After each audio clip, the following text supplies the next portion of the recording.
Did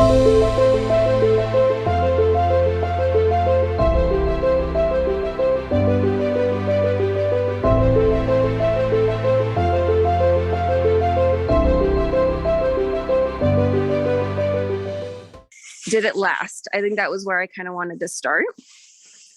It was so powerful at the time, and it came at the right time where we were making plans. It was right before I got engaged. So like, it was the perfect timing to just be so centered, not shook up, so focused on life, have clarity, just living in bliss kind of at the time. So it took the couple coaching calls to get me there, but then it just felt like I felt this deeper connection. Amazing synchronicities were happening during the time. And then afterward, it was definitely lasting. And I'll talk about the good and the bad. Okay. The good is it's always been there. Some of the lessons that I've learned, I catch myself when I get stuck up on my urgency, clouds my clarity, like all these takeaways, I can catch myself so much more now. But when we did the coaching I was doing with the group afterward, and that helped sustain the work that we had done together. And then I was no longer doing the group coaching. And then it felt like I had like a regression. It wasn't a true regression, but I felt like, oh my gosh, I'm getting so like overwhelmed again. I'm getting so fearful in things again. And there were some huge things going on. We were buying this house, we were dropping 6 figures of an investment, and then it might have all fallen apart because we couldn't get like a permit for it, or there was wrong with the easement. We couldn't use it as a rental, like so many things. But I know that even though I felt overwhelmed, I was definitely processing it better than normal. It was just not to this like level that I had at that moment, but it was a bigger challenge. And so I could actually like recognize that and give myself some grace though. And one of the many other things that we learned together was just how I don't have to be stuck in some framework. I noticed myself getting in this track of I have to do things a certain way, and I felt trapped, or this is how it's supposed to be done, or how so-and-so did it. But I was like, I don't actually know that for sure too. And so I didn't get caught up. Let me try to make sure this is clear. I didn't get caught up in frameworks that didn't serve me, basically. So I kept myself from falling into traps that I would have laid for myself just overthinking things. And we made huge investments, big moves, got married, so many different things. I mean, huge massive decisions to be made in that time. And it absolutely helped and has been lasting afterward. And then as I've found kind of my peace and made a plan and worked on this new vision for myself and ever evolving, the tools and the processes that I learned in our coaching, I just keep coming back to them. If I drop them, I start integrating them back, things are better. So it's like I remember them and I have them. I just need to make sure I'm following through with what's needed when. So it's like I have this out. I know what to pick up. I know what to drop off, or when I can or when I want to. But I feel so much more empowered in making those decisions for myself and not getting like just frantic in like, this is how everything's done. It's like, no, like, how do I want to do it and how it works for me? Fear, I feel like has been so much less for me. We're talking big, scary things again. I'm like reshaping how my whole business model might be like, and I just feel more calm and at peace and not so afraid. We're talking about getting big speaking gigs, which would have normally terrified me for months on end, or I would have even just said no to these amazing opportunities coming to me. But I just go, oh, that could work. That could be a great opportunity. And I'm actually excited about it. And I want to say that there's no fear, but it's amazing. I definitely feel like a different person from where I was. It was a year and a half ago. Yeah, now I think close to a year and a half ago, and that's incredible. So I want to clarify a few things in there. Maybe we can go back to like some of the things you were sharing last time too. A couple of things you talked about: tools, lessons, but within there you're also talking about awareness. From what I can tell, the awareness has shifted, and then there are lessons and tools within that awareness. So can you speak a little bit to that? Like what is the difference between your awareness as a human being, as an entrepreneur, as a wife? At this point, at the time, it wasn't the case. So what has shifted? Mm. So the awareness is the root of everything, more so over the tools. It was the shift in perception of myself, my capabilities, and how I wanted to interact with life, essentially. And it's not that, oh, I'm suddenly aware of all my quirks or, like past things coming up and expressing themselves. It's not like, oh, I'm aware, so it never happened. But when it happens, I either catch myself more in the moment or it can be a little bit afterward, but it keeps me more centered and more grounded from essentially kind of regressing or spinning myself out for weeks or months. It's like, there's this thing that's happening with me.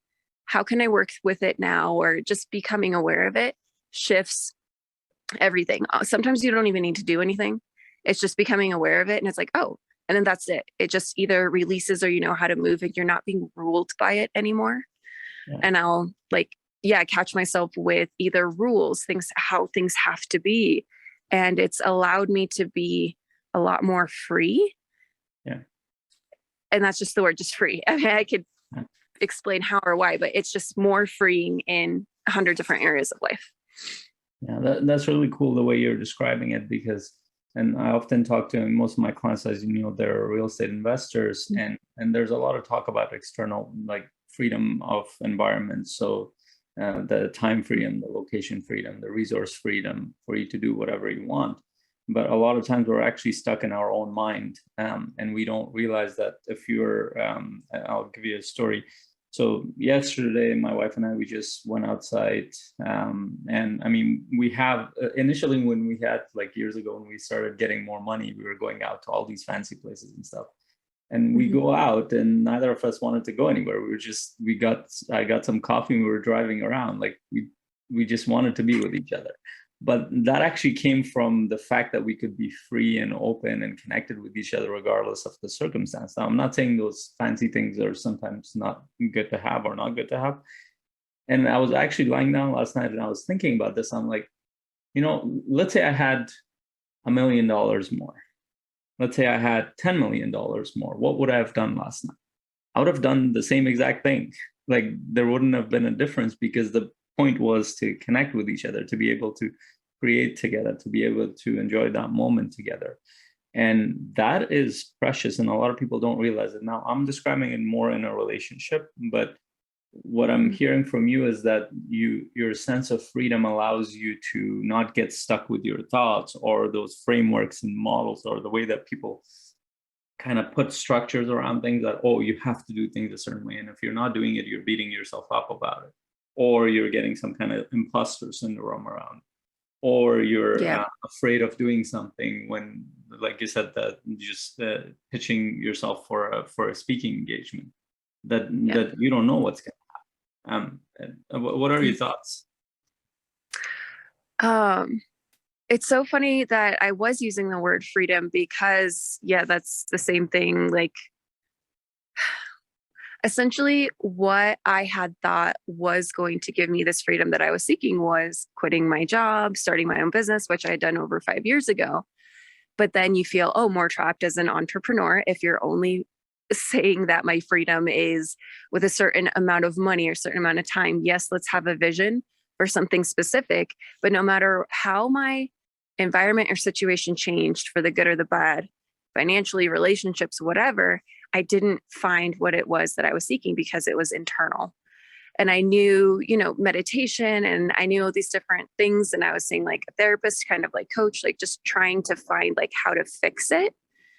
And the more books I read, the more I thought things had to be a certain way. Like, I mean, I read all the books. I love reading the books, and there's so many models and frameworks, but I was just like drowning in them.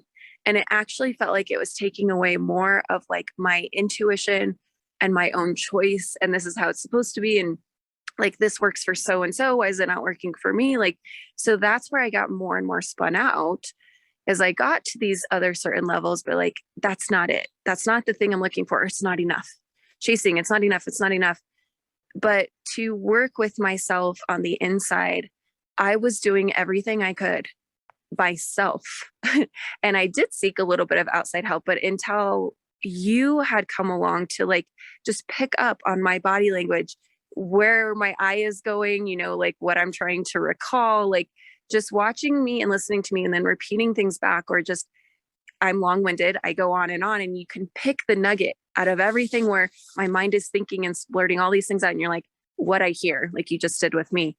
Having you be able to do that helped me break through things that I wouldn't have been able to see for myself, because I'm the one who's in there trying to figure it out and I can't see what it is that I'm doing myself. And I think that was one of the most amazing things that I could have never done myself, and why I definitely wanted to work with you in one-on-one. Yeah, thank you. And I just want to honor you on your courage on this, because like we're just talking about it afterwards, but within the process, it wasn't an easy process. It was like, especially the first few sessions, if you remember, it was a difficult process to work. It was very emotional. It had a lot of thoughts that were jumbled in everywhere, and just having the space to process that is one thing, but figuring out like, and a lot of what I help my clients through is to help them understand who, like when they're thinking all the stuff that they're thinking, when they're feeling whatever they're feeling, to differentiate between who are they in this process, the thoughts that they have, emotions that they have, the things that are happening in their life, where are they, what is grounded in who they are versus what others are. Now, because here's what ends up happening, I often talk about that in relation to our vision, is that we have a mix of positive and negative influences in our life. It started with our external environment, but then the external environment also shapes our thinking and emotions. So at some point, we completely lose sight of who we are in the process. And initially, as you work through this stuff, you can't tell the difference. You're confused with other people's thoughts. And as soon as you get grounded in who you are, then things shift. So the awareness trumps all tools, all lessons, everything, because then your system is looking for, or you're looking for, what feels aligned with you and everything. And if it serves you, you move forward. If it doesn't, you don't. And by the way, if it serves you, then it serves your family, it serves your business, it serves your community, and all the rest.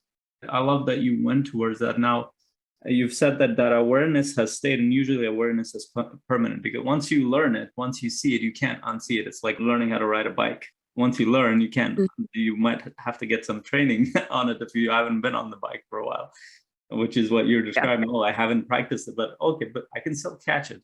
I still remember who I am in the process, right? Yes, that is such a beautiful analogy and perfect example, where it's learned how to ride the bike, can't unlearn it, but you might be, we'll use an analogy that I think I know somebody's going to love. There's different challenges then with the bike, whether you're doing it on a tightrope, you're doing different trails or courses. It's like, then you're taking that awareness through more challenging aspects of your life, where before you would have just fallen, given up, been too afraid to do it. But another thing that you had said about the finding the self underneath all of those things, I had been identifying with different types of identities or all these other things that I learned. But when we worked together, it just felt like this really light and easy release. I used the analogy when we were working together of like, I felt like I'm in here, but I'm covered with all this other mud, clay, paint, of just everything that's been plastered on me as I've gone through life. And it's like, I'm trying to move around and do things with all of this like crap on me. And I just felt like carving that marble away, carving the clay, the mud, the junk, the everything, the paint, peeling all of that off. So it can just be me interacting with what it is that I'm doing without all of this stuff. It was like a weight lifted, but it was just like, okay, here I am within all of this stuff, and I am centered and stable. It doesn't matter the exterior environment. It's just like, no, I can be stable through this. I know who it is that I am, what I want, and that can shift. And that's okay to shift and to try something and then be like, no, that doesn't work for me. And to be able to let it go, not, oh, I'm a failure, I have to stick with this, what are people going to think? All of that was gone. Yeah, oh, I love that. So one other thing, and then maybe we can talk a little bit, expand the impact of it in your environment too. So one of the things that you had mentioned is this sense of the way you described it last year was that, oh, this feeling of feeling like you're out of body experience, but it feels more in your body than you've ever been. And that's a powerful experience, because now and by the way, in trauma response, we learn that when we feel some form of trauma, especially in our body, and it doesn't have to be an extreme form of trauma, like Dr. Gabor Mate talks about it, he calls it small t trauma. It's not that you've been abused or anything like that. And we're not talking about specific about your life, but in general, that everybody, it's not an exception. It's the rules actually that everybody has gone through the small t trauma, even if you haven't been abused physically, emotionally, and other stuff. And if that's there on top, that's even more difficult. But even with the small t trauma, one of the things that ends up happening is that you get disconnected from your body because it's too painful to stay in your body. And part of this reintegration of getting connected back to yourself is reintegrating that. And that was the sense that I got, but I want to get you to share a little bit. Yes.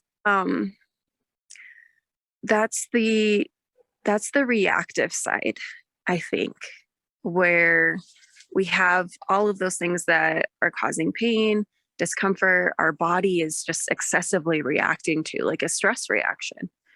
Many years back, I was going to a nutritionist, and he's like, adrenal fatigue.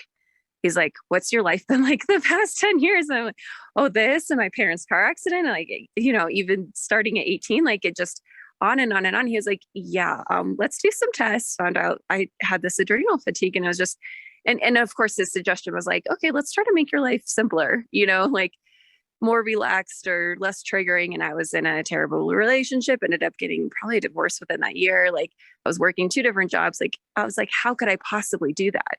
But it's not entirely, again, necessarily that environment, but our body's natural reaction to those triggers and that pain.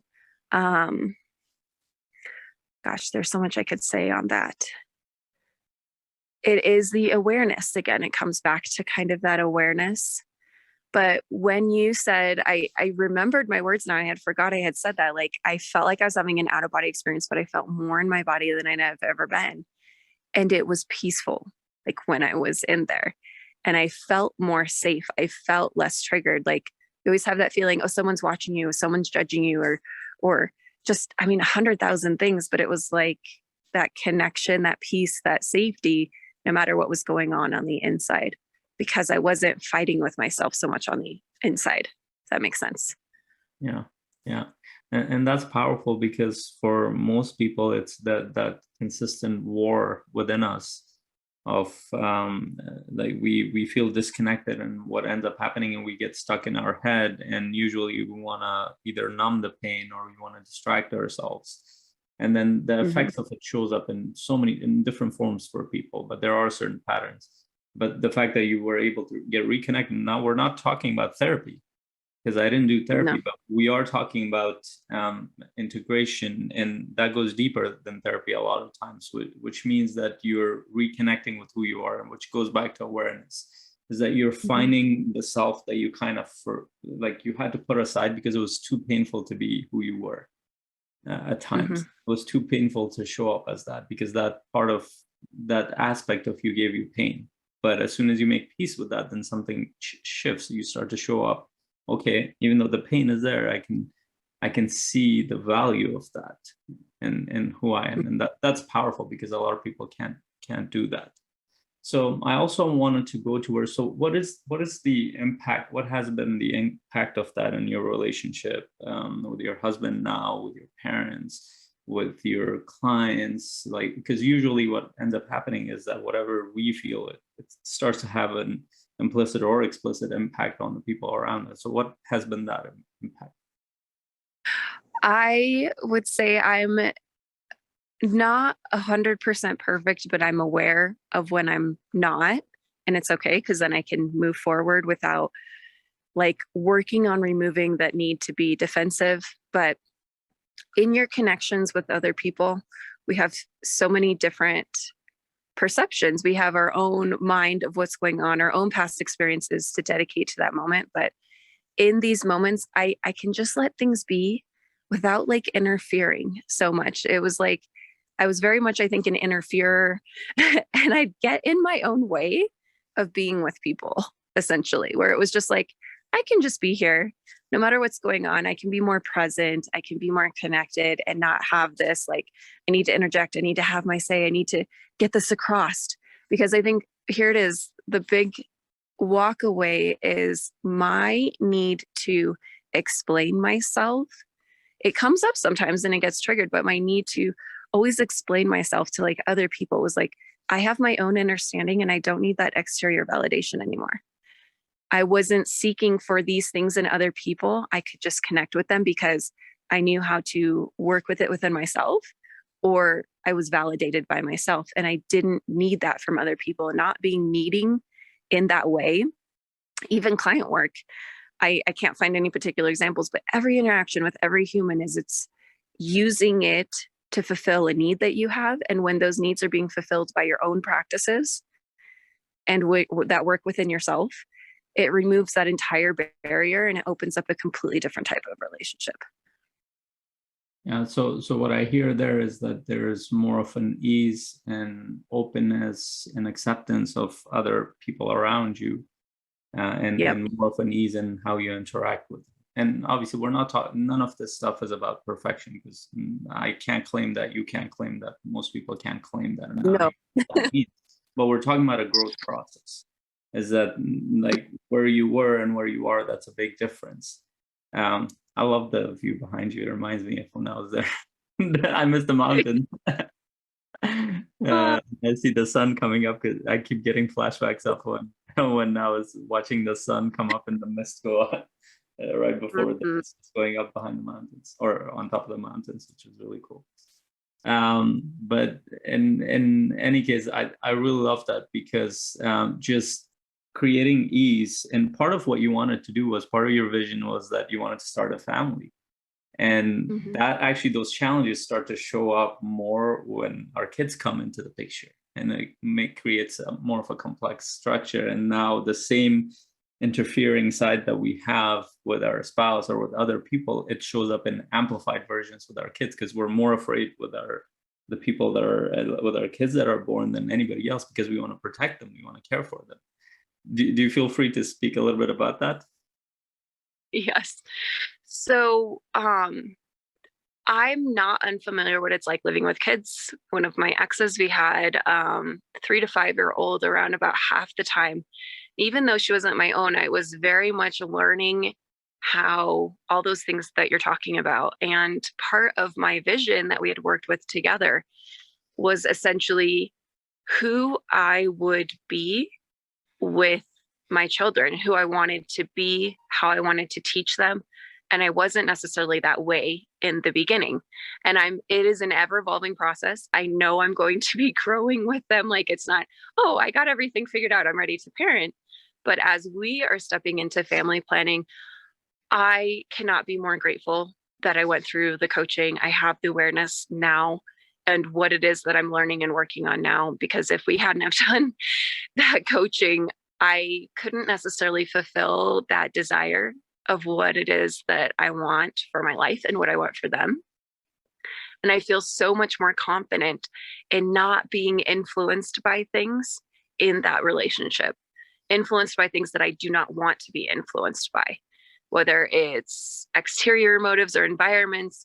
I feel stronger and more capable to be their guardian emotionally than I ever have before, because I was dealing with my own crap so bad. And it's not that I fixed it all and I figured it out, but now I feel confident that I can do that and be that person that I want to be for them, essentially. Yeah, that's incredible. I'm so excited for you to be a parent.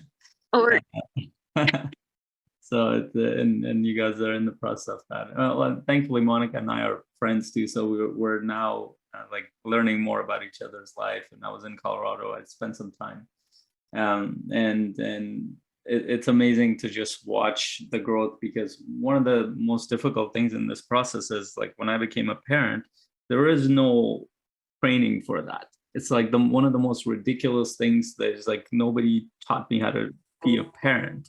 And we have a mixed result of what, like whether my parents or other people, when you look at them, like, oh, they screwed up in a lot of ways. They did some good too, but they screwed up in a lot of ways, but they weren't taught either. So we can't blame in this process.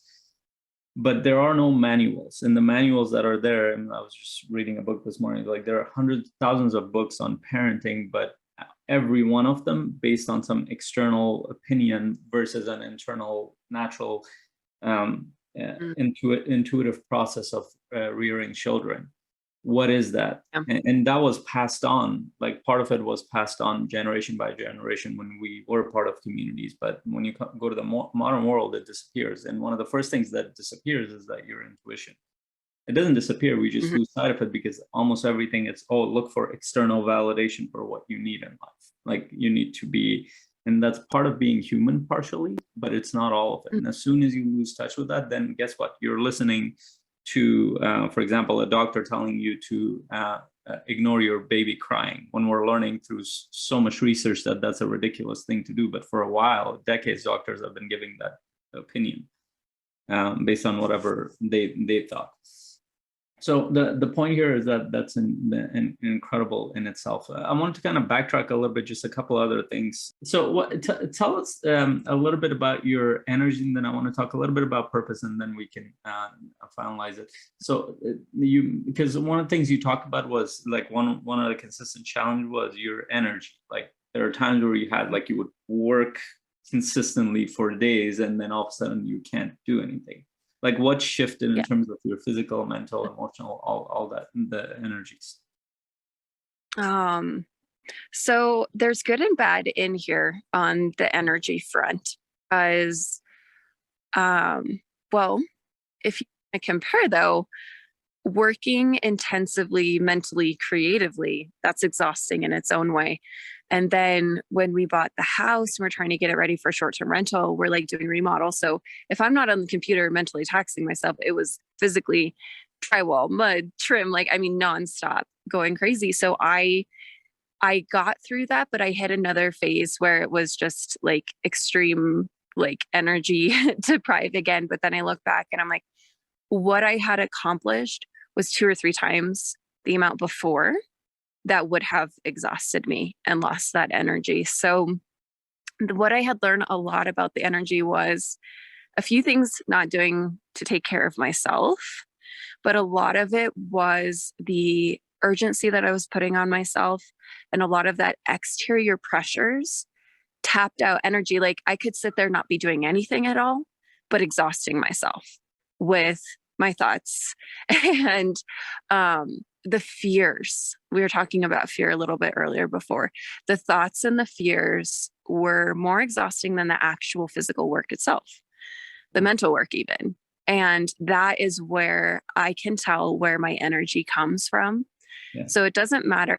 I know this, like I'm limitless in my energy and ability to show up and do work, but it comes from that internal stressors and the internal kind of reactions. That's where my energy like dump comes from, or drain. Yeah. And that's, you're pointing to something very profound, is that, and a lot of times when I'm starting to work with a client, you can tell that a lot of their energy is not actually going in the work that they're doing. So their focus is, a lot of it is productivity. It's like, well, how can I be more productive? How can I be more effective? But when I do a tally of what's happening, it's not that they're consistently doing work, or if they are doing work, they're exhausting themselves, and then they're getting stuck internally in their own energy. And one of those, some of those emotions that you're talking about, fear, for example, stressors, they take a huge chunk of our energy. And for those who are watching, imagine if you get into an argument with somebody close to you. Now, remember the after effect of how much you could focus on things versus the same thoughts and emotions running through your system until you were able to work through them. That same thing is there in our system constantly in the background. So it's like this huge weight that we're holding on to. And that's a work in progress for all of us to work through that. But once you become aware of it, it's like, okay, what am I holding this on for? And again, it comes back to awareness. So everything we're talking about is awareness, but the depth of that makes a huge difference in how we show up in our day-to-day life. So I really love that you brought those things into it. Now, let's talk one last thing around, like when you look at your purpose, like the bigger themes in your life, like when you look at your purpose, at whatever level you think of it, when you look at your spiritual life, if you think of it that way, like what was there a clarification there? Was there a sense of purpose, anything like? Purpose was something I was struggling with, and you're talking about the energy drainers. Yeah. Honestly, like, through all the books that I read and just all the exterior things I was hearing from people, even people I trusted, authors, and my purpose was becoming an energy drain before we had worked together. I thought, oh, I need to like help hundreds of thousands of people or millions of people, like no matter what it was, whether it was when I was on my like fitness like kick where that had changed so much in my life. I just always felt this burden of like, no, it's my responsibility. Like I have to help all these other people within that, or authenticity, or mindset, or within business. Like I just felt a burden around purpose and service. And it was something I really struggled with.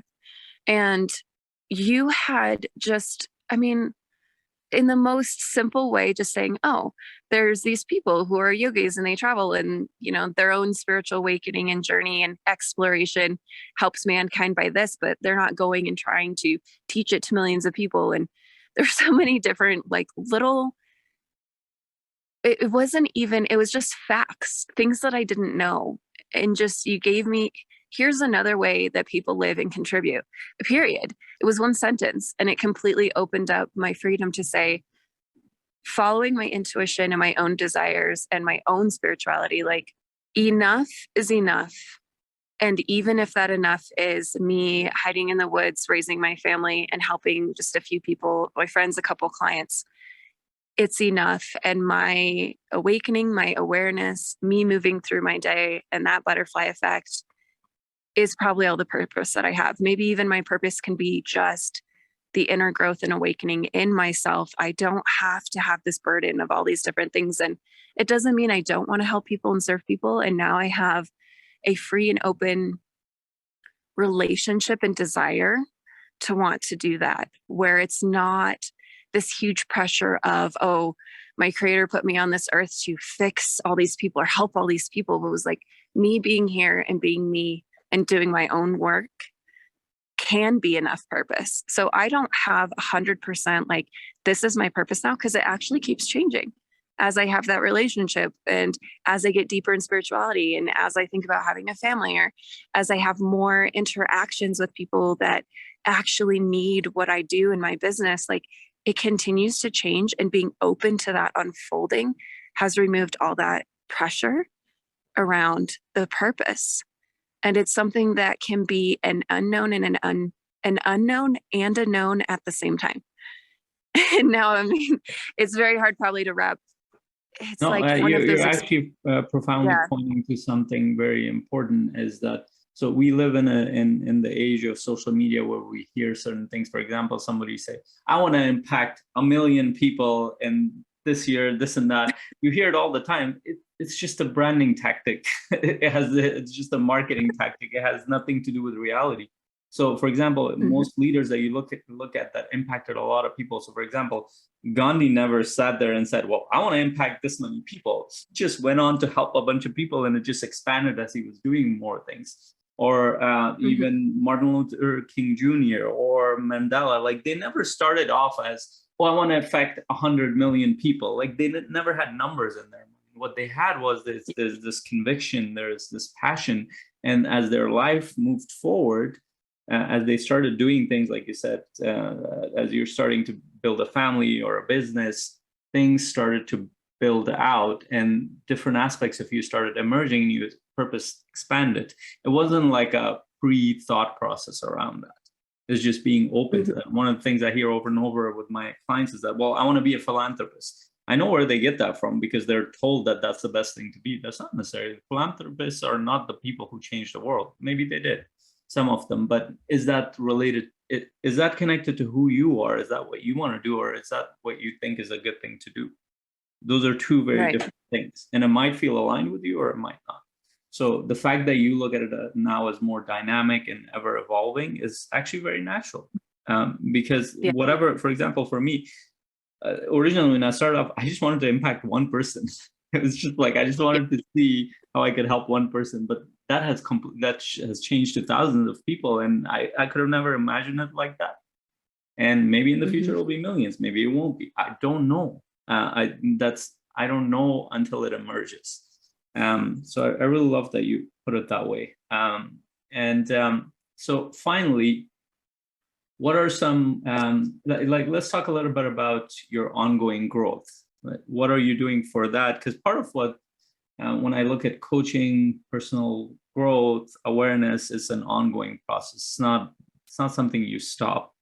It might not take the form of coaching ongoing. I personally believe that having a coach is important to have ongoing, but it doesn't have to be like that. But what does that ongoing growth look like for you? Where do you feel like you need to keep growing? So in my growth journey, like I said, it's been freer and more open because of the work that we've done together. And as of right now, I'm just honing in on one area where before I was so dispersed, so many different things, so much different pressure. And I don't have a time limit on it, but I am consciously working on my growth in business area, in relationships, but a lot of it is actually, again, centering on the self. And I feel okay to focus on that because I know that's where the root of everything else comes from. So I will do reading. And part of this, I guess, that we didn't clarify was I was so hung up on it. There had to be a morning routine, like miracle mornings, things. And that was like draining and killing me before.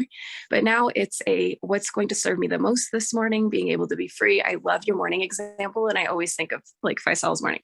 Oh, I didn't get up and I didn't get to work in computer at 6 o'clock. But I was like, no, it's okay to wander around for 2 hours, just doing stuff and have that space and give myself that space without being my own like terrible boss, whipping myself through everything. Yeah. And so there's a little bit of meditation. Sometimes it's outdoor stuff. I'm, open to the idea of having different experiences, and I'm finding some of it I want to be routine, and some of it doesn't fit as a routine. And it's more in flow for sure. With the growth is I can actually see how I'm reacting and what my needs are, and going off of that, not these rigid, I have to do these certain types of things. Have an experience and I say, you know what?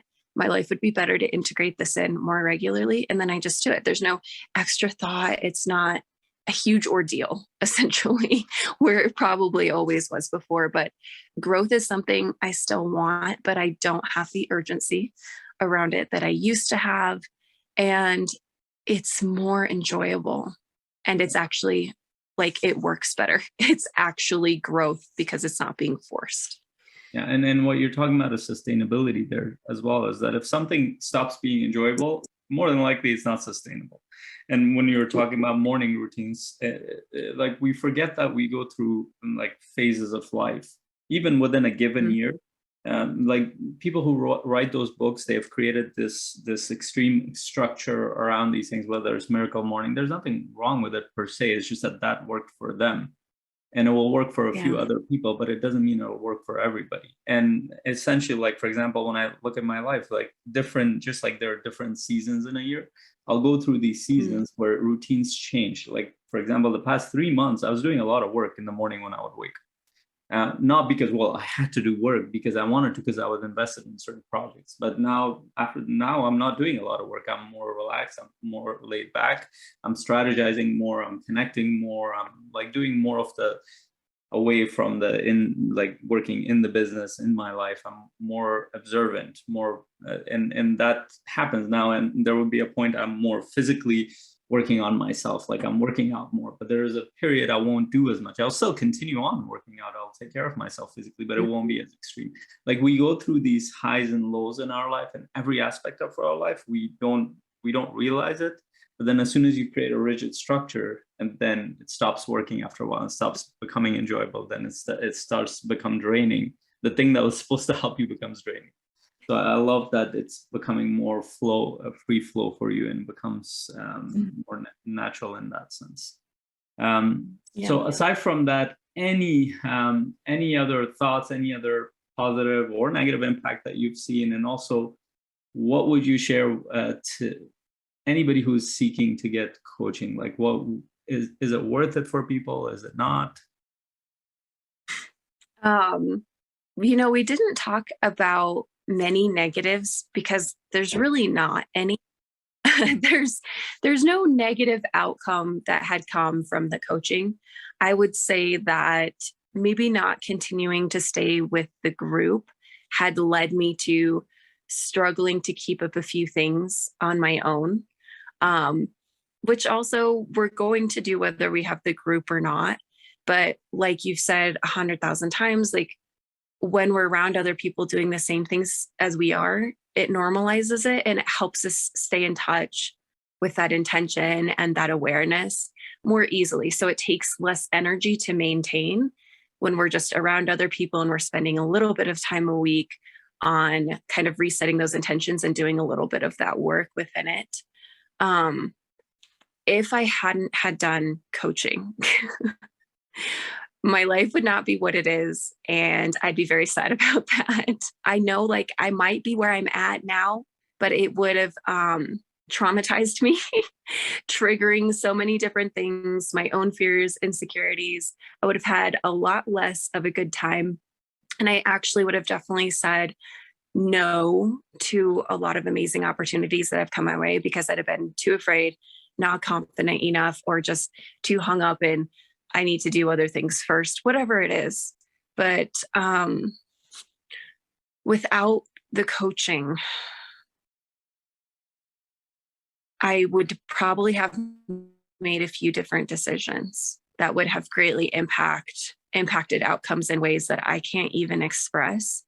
But it's my life experience that I've been able to have in the midst of all of those things. So if we're not outcome focused, even if I ended up in the exact same place as I am now, with or without it, I wouldn't have ever chosen to go without it because my life experience that I've been able to have within that awareness of how I work and who I am, it has made everything just so much more vibrant and valuable. We're talking about those freedoms again. I have that personal freedom of not getting stuck and trapped in certain areas that I know would have tripped me up before. And authenticity is just one of like my whys. I have the tattoo on my arm, but I feel like I've been able to be myself more in that process. And I wouldn't change that for anything because that is what I was seeking out most in my life and all these exterior things. Yeah, yeah, and If this is that, where like it goes back to what you were talking about, purpose and contribution and service, is that you're going to carry that on in generations. You just interrupted a cycle that could have negatively gone on for generations, but not only did you interrupt it, now you're going to pass on something. And when we're talking about generational wealth, this is generational wealth. These values that you're going to pass on, the sense of freedom, the sense of authenticity, the sense of contribution, the sense of the energy that you have around life, the groundedness, like there's very little price we can, like it's priceless in the sense that we're talking about the quality of our life. You can bring all sorts of things in your life externally, the biggest house, the number of cars, the meals, travels around the world.